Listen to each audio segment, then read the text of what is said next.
with other people, you know, one of the challenges for folks is sorting through all of the noise that you see in the news, and there's quite a bit of noise. In fact, I would say most of it is noise, and so it can be a bit of a challenge to sort of track it all and what's going on. So kind of today, I thought I'd just visit with you about you know, where these viruses come from that start to invade our lives, and how really our immune responses, our immune systems deal with that under normal conditions. And then just kind of what to expect out of the vaccine efforts that are underway right now. So can everybody see the screen share that I put up? So far, so good? Okay, good. So the nice thing is I'm all set up for this. I've got my whole teaching platform here. So the picture up on the screen now, the one on the left, is one that you've seen quite a bit of. That's our sort of ubiquitous picture of the coronavirus for SARS-CoV-2. And then the cartoon on the right is really the diagram that you'll see when you're trying to figure out how this thing really works. So these little red things on the outside, these are the thing called the spike protein.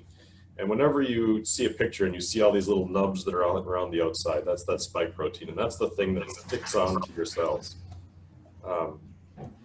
So that's the thing that sticks onto the cells and sort of helps the virus get into the cells and start replicating. The rest of this is mostly other cell biology stuff because it comes off of your own cells, so it's taking bits of it with it. So the membrane that actually wraps around the virus, that's your own cell membranes that have been co-opted to make this sort of packaging material. And then these blue zigzags inside, that's the genome of the virus. So the virus is an RNA virus, meaning that rather than having a DNA genome like we have, it has an RNA genome, which is normally sort of the messenger that goes between our DNA and the machinery that makes proteins. So it actually has this genetic material as RNA. It's not really alive because it doesn't do metabolism. So it's just basically a little set of instructions that get produced in the cell, released, and then stick to another cell and copy itself. So they're kind of creepy in a way because they exist simply because they can exist and not toward any purpose. So that's what the virus looks like. It's called SARS-CoV-2 because if you remember back to 2002, 2003, there was the initial outbreak of something called SARS, severe acute respiratory syndrome, and that was identified in China. And just kind of an interesting timeline when that was first identified is that it was the first patient was found in, I think, I don't have my glasses on, gotta put my glasses on. First patient was found in 2002, in November of 2002. And within about 6 months or so, the disease had kind of run its course and they were able to contain it. So it was a pretty nasty infection. So I think the case fatality rate was in the teens or 20s. But it didn't spread quite so easily. And so in the end, I think there was only 764 confirmed deaths as a result of SARS, even though it was splashed all over the news. And you remember people wearing masks and doing this kind of thing to contain it. They were able to contain it pretty quickly. If you compare it to the outbreak that we're seeing right now, this little section here amounting to the first 4 months of this outbreak, or of the SARS side, this is all that has happened just in the first couple of months of the SARS-2 or COVID-19 outbreak. And really, it just sort of is an example of how quickly this particular virus is moving, because within, 1, 2, 3 months of the first patient in Wuhan, China, we had already exceeded the death toll of the first SARS outbreak, and the virus was global. So this is a slightly different take on the original virus. It's very much related to it, but it's changed in about 15% of places, and that's made it much, much more contagious. So that's why it was a pandemic instead of a localized outbreak, because it's a very good spreader. So I tell people this isn't like the flu. This is a cold that can kill people. So it spreads like a cold and moves really, really fast. But the sort of question a lot of people have is, you know, how do new viruses emerge like this, whether it's Ebola virus or other things like that? And the basic answer is that they aren't really new viruses. So what we have is that all multicellular things, or, you know, in this case, all animals and many plants have viruses that are in them.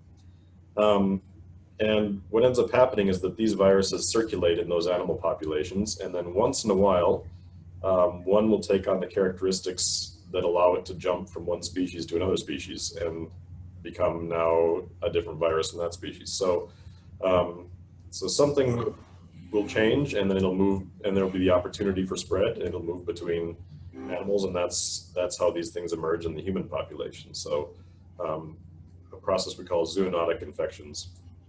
And this paper here that came out was one that sort of gave me shivers because I hadn't seen it before this year. And actually, the first author on this paper is a friend of mine from grad school, Vinny Manicherry. And this paper was from 2016, and it said SARS-like WIV1 coronavirus poised for human emergence. The W is Wuhan, and it was a family of viruses in bats that they knew about as early as, well, even before 2016, where many people have been studying these viruses and seeing that there were many different kinds of coronaviruses in bats that were very much related to SARS. And what got their attention in this paper was that this particular virus that they were looking at was able to bind the same human molecule that SARS uses in order to invade our cells, this ACE2 receptor. And so that was alarming that they'd found multiple different viruses that could now potentially go from bats to humans and cause an outbreak. A couple of years later, actually, in the middle of last year, another group that was studying these viruses found that actually there were people in China who had antibodies against SARS-like coronaviruses in their systems. So basically what that means is that as in the middle of last year, people were being exposed to viruses that are like the one we see today, where it had sort of emerged into the population, but then not really taken off and died off. So it's really kind of interesting in that these viruses that were in bats of this family of coronaviruses, they were jumping from bats to humans multiple times, and it never really took off. They never really were of the right variety to spread. And then it appears sometime late last year, one of them that did have the characteristics to make it spread very easily from person to person, made that transition again and got into the population and started spreading. So when you talk about, or when you hear people talking about the research on that they think this came from bats, it's really pretty good because they've been following these viruses in bats now for a few years, and this one looks just like those. Genetically. So when I talk about looks just like it, it's a matter of taking out that RNA genome and getting the sequence and comparing it, how close it is to these other ones. And it's pretty good now that we can see that these viruses are there in that population and they're circulating. And as early as last year, you had some people who had some responsiveness to those. So that's kind of the history of before we had COVID-19, there were things circulating around in the bat populations in Asia that occasionally jumped into the human population and caused disease and were squashed out. It wasn't until late last year that one spread. So this is a sort of how that virus gets in and spreads to us, and you heard about the aerosolization of it, where it'll come and infect your airways. And most people are first infected in the nasopharyngeal area. So basically it becomes an upper respiratory cold first. And you might get stuffy nose, you might get a headache, you might get all those normal cold-like symptoms. But then as the virus is replicating up here, it sort of starts working its way down and down into the lungs. And at that point, that's when you get the sort of pneumonia characteristics of it. So many people carry it up here as either an asymptomatic infection, or they carry it as something that just feels like a minor cold or an allergy, and then it creeps down into the lungs and causes pneumonia. So some people, it stays up here and never gets into the lungs, and some people get all the way down and have a nasty infection from it. So it's sort of life cycle is, once you breathe it in, it's going to stick onto one of the cells up in your nose in the upper respiratory tract. And that virus membrane that I talked about is going to fuse with the cell membrane, and that's what allows it to get into the cell. And then it just uses your normal cellular machinery to replicate itself. So all the instructions it needs for replication are in that little strip of RNA inside. And then it starts making more copies and making more copies and eventually releasing those copies out so that other cells nearby can be infected. So that's kind of what goes on during the infection. The good news for most people is that we are not totally helpless at this stage. So even though the immune system hasn't really been alerted, you have what we call cell intrinsic defenses that actually detect that there's a viral infection. So every one of your cells in your body has little, what we call sensors or pattern recognition receptors that can detect when they've been invaded by a bacteria or a virus. And we have names for these are RIG1 and MDA5, and you don't really have to think too hard about those, but they sense when there's a RNA molecule that isn't one of your own because the structure is a little different. And they send a signal down to the cell and tell the cell to start sending out an alarm signal. And that alarm signal is these little red dots here that we call type 1 interferons. And they got their name because of the ability to interfere with virus replication. So that was the first people that discovered those, found if you put these in a dish or cells that made these in a dish, they could interfere with the virus's ability to infect surrounding cells. So a cell, when it gets infected, starts making a whole bunch of these things, and it tells that cell and all the neighboring cells to start shutting down the machinery that a virus might use to infect. And so you get a little bit of a slowing down of the process to sort of give your immune system time to get going when you get infected. You also have a set of cells that are called natural killer cells. It sounds like kind of a nasty name for a cell, but they were named originally because they were discovered that they had the ability to kill off some tumor cells. So these are white blood cells circulating in your blood, and some cancers could kill them off, or they could kill off some types of cancer. Well, they also run around looking for cells that look like they're sick, that are giving off signals to say something is wrong in here, something is stressing me out, and the natural killer cell will come in and kill these things off. So, so you have some mechanisms to start fighting the virus right away. One of the troubles as people get older is this system here, this interferon system, to release these sort of signals out here that are signaling danger, and that are also used to get the NK cells going. As you get older, your interferon responses are not as robust. So it's just, you don't produce as much of the interferon system as when you're younger. So that could be one of the reasons why older people suffer from this virus quite a bit more than younger people, because younger people's interferon system kicks off really high right away. And for older people, it's a much more muted process early on. So that's the early things. That's what's happening within a first few hours really of being infected. After a day or so, and around 4 days, the cells of your white blood cells that we call your adaptive immune cells kind of take over the process. And these are ones like B cells, and the job of the B cell is to make antibodies. So you've probably heard the word antibody thrown around on the news quite a bit. And all an antibody is, it's a little protein that's floating around in your blood, and it, if it's recognized that virus before, if this B cell is able to make an antibody that recognizes that virus, this B cell will grow and make many copies of itself and start to make many, many antibodies and release those into circulation. The trouble with this system, though, is you have billions of these in your body, but every B cell can only recognize one shape. So it only has the ability to find one particular molecular shape anywhere in the world. So what happens is you end up waiting for the virus and the B cells to circulate around enough to the point where the virus runs into a B cell that can recognize it, and then that B cell is activated and grows and grows and grows and starts making the antibodies that would neutralize the virus. So this process takes a few days, and really takes about a week to get going. So that's why when you have a cold, a lot of times you are going to be sick for at least a week, because it takes the cells that would make the antibodies at least a week to get going and make enough antibody to sort of neutralize this. You also have another class of cells called T cells. And if you're familiar with HIV AIDS, T cells are the ones that once they are depleted, so HIV infects T cells, and then the T cells get killed off. And once all those T cells are gone, that's when you get AIDS.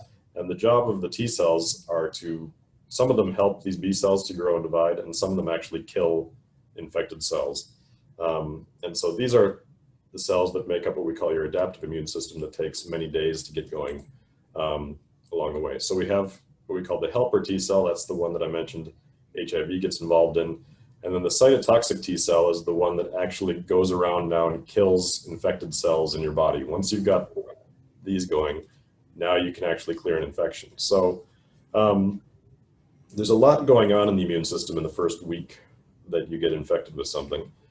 What these also do that make things work better for you later on is they form what are called memory cells. So I talked about you might only have one or a few cells that recognize the virus when you first get infected. When you actually go through the whole immune response, you make thousands or millions of those. And so next time you get infected, you've got thousands or millions of those that are ready to respond, and it doesn't take you much time to respond anymore. So things are much better and much faster. So SARS-CoV-2 or COVID does the same sort of thing, that once it replicates, it's released from the cells, and some of the virus goes on to infect other cells, but some of it is picked up by your immune system, and your immune system uses those pieces to actually mount an immune response and say, okay, this is something dangerous and I'm going to fight it off. So I like to show this curve, and actually this is one that is in chapter 1 of just about every immunology textbook ever read. And what this is showing on this left axis here is the antibody titer. So if you were to go into the clinic and they were to look for coronavirus antibodies for you, and maybe some of you had this test already, what they're looking for is in the blood test is to try to see if you've developed antibodies to the coronavirus. And when you first get infected by something, you have what's called a primary response. The antibody levels go up for a few weeks in the serum, and basically once you're getting to this point on the curve, now you've got enough antibody there to clear the infection. So essentially by this time, if you've got this antibody response, you're not going to find virus in there anymore. But what you notice is that response tapers off over time. So you might have heard a lot of news reports of people sort of becoming hysterical because the antibodies to COVID were going away after a few weeks or months after people got better from infection. And actually that is entirely normal. That's not just a coronavirus thing. That is every single infection you'll ever get will follow that same timeline of you have an initial response to clear the infection, and then you don't really need to keep those antibodies around anymore. So they taper off and you're not going to make them.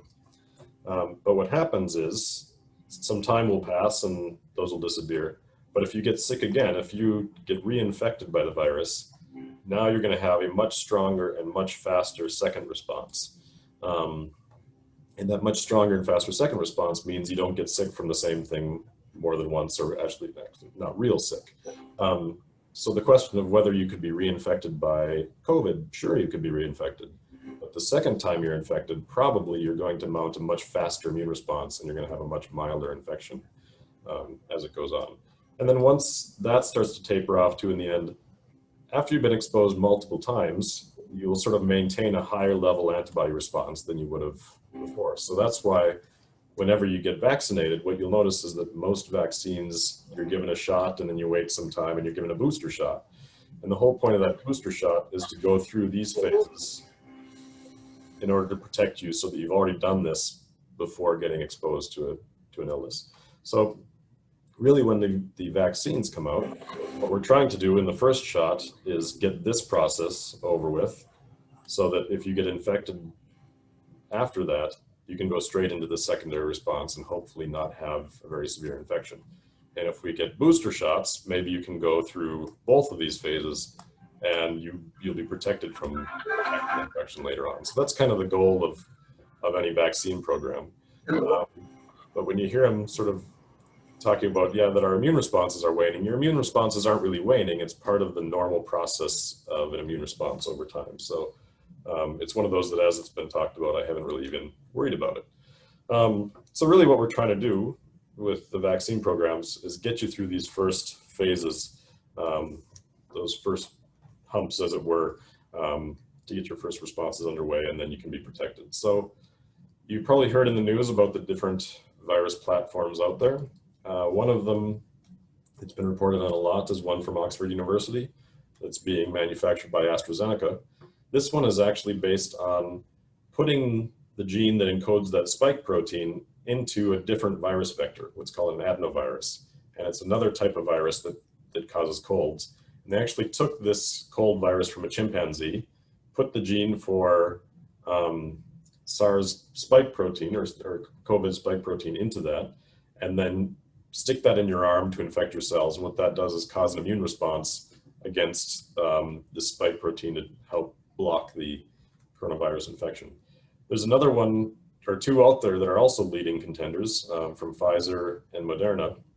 And they don't use a virus to infect. They use almost like a little sac, little fatty lipid sac around this RNA to make the spike protein. And then you stick that in your arm to have your cells make that spike protein, and then your immune system will recognize it as foreign and start to make antibodies to that. So these are the two or the three sort of leading contenders in the vaccine race right now that are ahead of the pack. If you've been watching the news in the last day or so, you'll have found out that this vaccine trial has been put on hold because somebody developed, they haven't confirmed this, but it sounds like a central nervous system inflammation. So they're waiting to see if that inflammation was a result of the vaccine or just coincidental. And so that they've stopped recruiting now for this one and they're on hold. And the Pfizer and Moderna vaccines trials are still underway. The trouble with all of these systems is that actually there aren't any approved vaccines right now that are in these formats that are in sort of the first wave of trials. So when you hear about vaccine trials reporting by the end of the year, we'll be watching for that data, but those are ones that are all experimental and haven't been really trialed in humans before. If you're familiar with other vaccines, so MMR vaccines, polio, smallpox, influenza, those many times use attenuated virus. So if you've gotten the seasonal flu shot in recent years, it's been one where the virus has been changed to somehow make it not very good at replicating in people, but you still get a good immune response. There's another type of influenza virus where they just simply grow the live virus, but then inactivate it with formaldehyde, the same thing used in embalming fluid. So they chemically inactivate it. And then there's another type of a replicating one, and the Ebola vaccine is something like this. And then there's another way you can do it of just using a protein, like say they're using the spike protein. The tetanus vaccine uses this sort of strategy. So there's a lot of different strategies out there for making vaccines, and they're all in play right now, which is good. But the tricky part about it is when they talk about that they're in phase 3 trial. The phase 3 trial is the really important one because that's the one where they include tens of thousands of people and they check to see whether it works to prevent the illness. And they also check to see, importantly, is it safe? Because you're about to inject this into billions of healthy people. So obviously you don't want something dangerous. So that's kind of where we are right now on the vaccine trials. And I'll sort of skip through this because I talked about it, about how these different vaccines really are working. But just kind of when we think about expectations, there's been a lot of hype on the news about one of these coming out very soon. If we go back and look in recent history, it was 15 years from the time Ebola was discovered till we had a vaccine approved. More recently, for the most related coronaviruses, SARS and MERS, after 6 years or 17 years respectively, we don't have approved vaccines for those two illnesses yet. And part of that is because they were very limited in their scope. So the sort of global push to develop them wasn't that big. But right now, when they're talking about Operation Warp Speed, we're talking about taking a vaccine, taking a virus that we've just got the sequence of early in the year and getting a vaccine within 12 to 18 months. And that would be beating the old record by approximately 3 years. So the fastest vaccine ever been made and approved was 4 years, and we're trying to do it in under 1. So that's when people say, oh, it's imminent or this or that. It's like, well, be patient because you want the safety trials to to get done and know that you've got something worth having and not pushing that out too soon. But that's kind of where we are on the vaccine process. I would say, the take-home points from all this is that, COVID has the potential to be a very nasty illness for some people. And by and large, the older you are, the more dangerous it is. But as far as how your immune system is responding, it's actually pretty textbook. So it's your immune system is responding just exactly how we would expect it to any new virus infection, and it's not so unusual there. And so that's actually really good news, because when we talk about trying to make a vaccine for it, we kind of know what we're doing, although we're pushing our timelines a lot more than we used to. So that's kind of where I'll end my story on this today, and I'm happy to take any questions that you might have. Any of this. And this is Lee Fisher. Yeah. We all know, I think, probably at this point in our lives, that even when we get the seasonal flu shot, it's a guessing game about, and I think the hysteria about this has got it cemented in people's minds that you or people like you are going to come up with a vaccine that guarantees that we will not get this illness. How likely is that first approved vaccine to guarantee anybody that they won't get that virus? Right. So I'll sort of back up a little bit on the flu shot. So the flu shot, well, flu is a tricky virus because it does things we call antigenic drift and antigenic shift. Antigenic drift means every year it's making, as it circulates in all of us and replicates, it's getting tiny mutations that it uses to evade our immune system. And then antigenic shift is when you get multiple viruses that are infecting the same person, and they sort of swap genome pieces, and then you get big changes. So when we get pandemic flu, it's because of that antigenic shift. And when we get seasonal flu, it's the drift that's coming through and changing. And flu is actually very good at that sort of mutation. So part of the trouble with the seasonal vaccine is that you have to start ramping up production, 8 months or a year before you actually give it. And by then the flu may change or it may not. And that's where the sort of guessing game comes in. COVID-19 is not as prone to mutation as that. So it does change, but it doesn't change nearly as quickly as flu. So the good news in that regard is the vaccines that are under production right now, if they come out and it looks like that they are working, they're probably going to work for pretty much everybody to the same degree.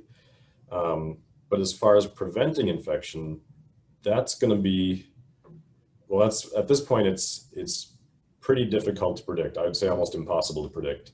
And so what you're going to see in the news is you're going to see some sort of number about percent effectiveness. Maybe it'll say 80% effective. And what that means is that for 80% of people who get the vaccine, they are protected from the worst symptoms of the infection. So I would predict that right now, for all the vaccines, if you get one dose out there, most people are going to be protected from the most severe consequences of the illness, but you probably will still get the virus. And it probably won't be until you've had multiple shots that it's actually going to be blocking infection for you. So that's kind of how I imagine this going, is next spring, one of these things will be approved. We'll get our first shot in, say, February, and our second shot in April. And then after that, maybe we can take the masks off. So is it, did I hear you right? Nobody's going to guarantee anything. Yeah, I mean, at this point, nobody is. So that's why those trials are so important. And we don't want to jump the gun on waiting for the end of those trials, because, in the animal trials, so like the Oxford vaccine, I've seen the data from the animal trials in monkeys. And when that was given to monkeys, none of the monkeys got pneumonia, but all of them still had detectable virus up in their nasal passage. So it wasn't able to totally block the infection, but it stopped all of them from pneumonia, which is really good enough. So that's where they were in the animal trials. And then for the human trials, we won't know the answer until phase 3 trials. So it's you hear little snippets on the news like, oh, this vaccine, we got antibodies produced against the vaccine. And I would say, well, you could inject a banana slushy in your arm and you'd get antibodies to it. So that's not really the indicator. The indicator is, okay, what happened when thousands of people got it and then they had the opportunity to be infected? And yeah, thank you for that. Yeah. So Tim, we've had MERS, we've had SARS, now we have COVID.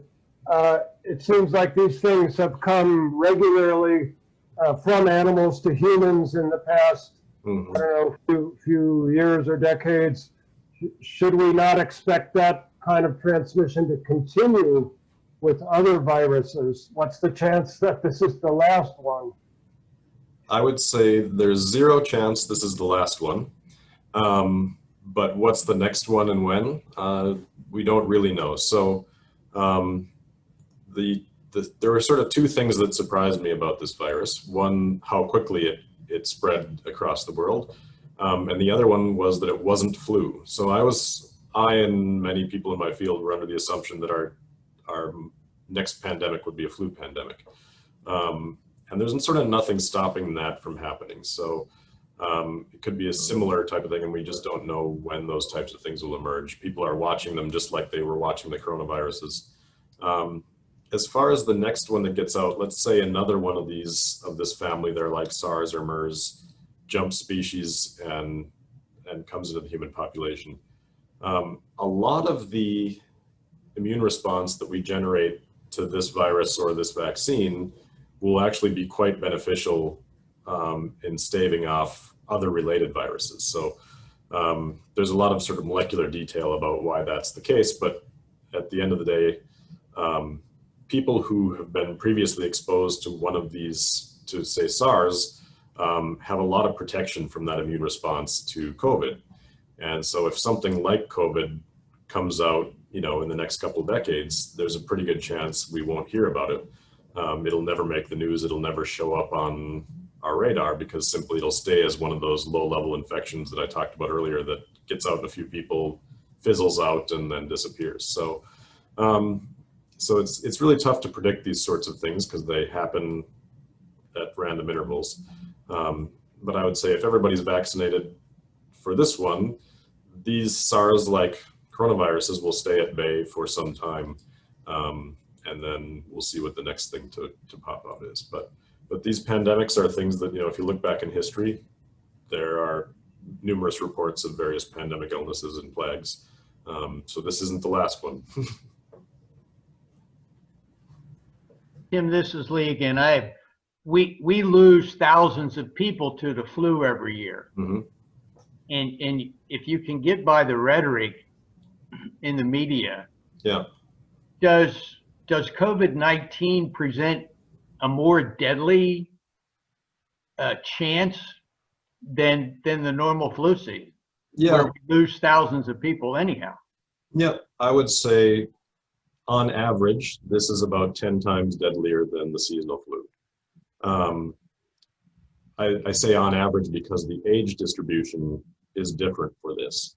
So the seasonal flu can actually be very deadly in children, whereas this seems to actually have very limited ability to cause severe illness in children. The flu can be very deadly in older people as well, and this certainly attacks older people at a higher rate even than the flu. So, but it's very different in the age distribution of who it attacks. So flus tend to have a greater capacity for attacking younger people. Yep. Yeah. So when this virus comes out to get some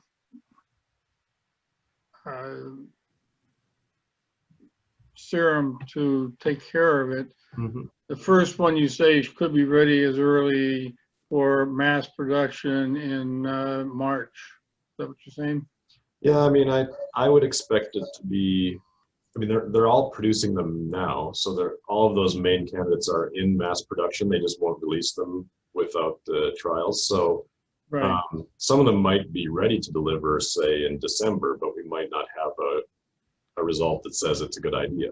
So that's. But I would say early next year is when I would expect the first ones to be. I guess I'm kind of planning for about a March immunization myself. But again, it's the trials, they don't report the trial results until they have enough data and enough people that have been through the whole timeline. So right now nobody is saying when that's going to be. So there are three different possibilities that are likely to succeed in phase 3. And how big are the population that is being treated in each phase? So the phase 1 and 2 are typically very small. Phase 1 is basically they inject it into a dozen people and make sure it doesn't kill anybody. Phase 2, they start to look to see if you actually make an immune response to it. And then the phase 3 is when it's in 10, 15, 20,000 people to get those results. So I'm not sure what the pattern on the Pfizer and the Moderna groups are. I know the Oxford vaccine, they've been trialing it in England, they've been trialing it in the US and also in Brazil. And so they're going to get results from that this year if the trial restarts again. So I think you'll see those results pretty soon because they've got the tens of thousands of people. But that's really what it takes is in the tens of thousands of people to get the statistical power to say that it's safe and effective. So there's no actual trials going out to 20,000 people in the United States yet? I wouldn't quote me on yes or no on that one. I'm not aware that any of them have hit that number just in the US. I think globally, we're probably pushing close to that for some of them.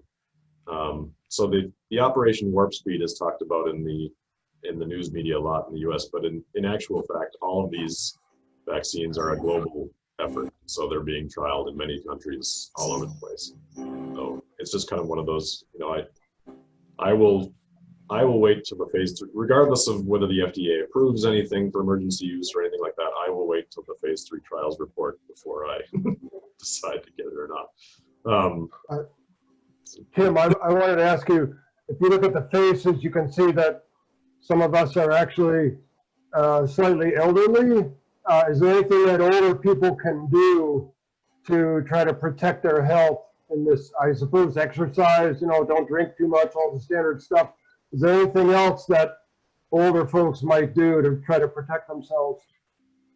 Yeah, it's always kind of boring in medical advice of eat right and exercise is still the thing that is best for everyone. And then as far as, avoiding the virus, just make sure you've got your masks and everybody around you has their masks. And, so we limit how many people we see. And, we've got one child who's in face-to-face school at McGuffey Montessori, and then our other one is at home through the Talawanda district. And so we're very cognizant of how many people they see. And then when we go visit anyone, we're very careful about, how we interact. So this summer we traveled up to visit my parents in Minnesota. And my dad's 75 and my mom's 68. And we got up there and we actually stayed in the garage. So they live on a lake in Minnesota. We slept in the garage for a week and a half before going into the house. And, when we were out in the boat, we had the masks on even outside and just took those sort of precautions. And I think that's just one of these things that unfortunately we all have to do is we've got to, especially you have to convince the young people in town to keep their masks on and stop breathing on everyone because that's the primary way that this spreads is through respiratory. So, yeah. Tim, this is Lee again.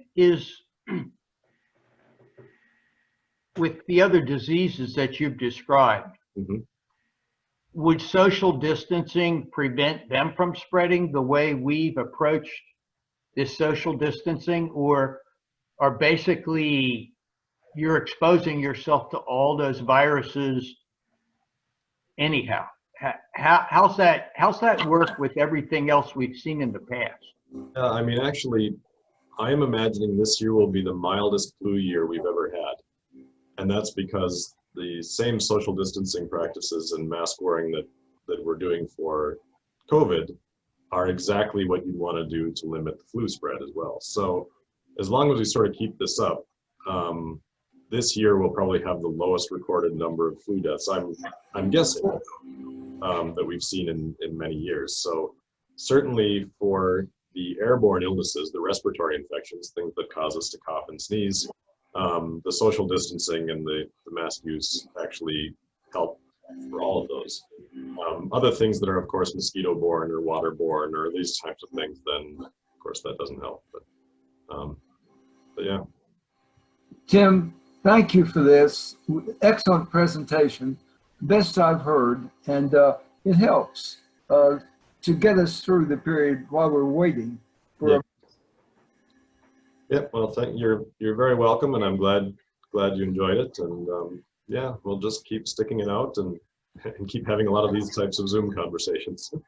Yeah, Tim, if you're looking for a community group that does a lot of good things in the community, we'd welcome you giving us consideration if you're a joiner. All right. So that's how we find new suckers. I mean members. You know, so yeah.